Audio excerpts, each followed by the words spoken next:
भात ल्याएर दिएको हेर्नु मेरो नानीहरूलाई पकाएको भात खाऊ खाऊ लस्छु अब जानुपर्छ उहाँ चोकमा गएर बस्ने है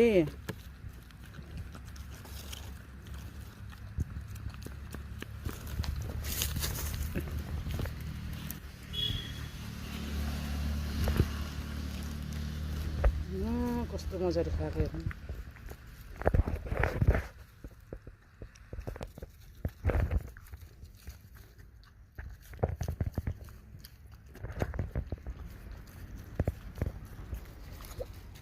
तलको खुट्टा अलिक उयो भएर रहेछ कि बडा पालेर यस्तो गरम हो त मान्छेले यस्तो जङ्गल छ यस्तो जङ्गलको बाटो गाडीहरू हिँडेको हिँड्ने गर्छ यो गरेर पापा खाऊ पानी खाऊ सिद्धियो नि त माम अब हाम्रो घर गएर खाने है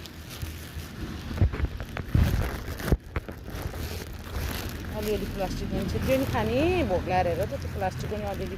भएको नि खाने रे बडा पापीहरू हुन्छ है मान्छेहरू पालेर यस्तो गर्ने हो त हेर म त हेर डराएको थिएँ खानेकुरादेखि पानी खाऊ खानु पापा खाऊ न चाहिँ पापा खाऊ अझै हेरे भातै खाने छैन नि त राम्रोसँग चाट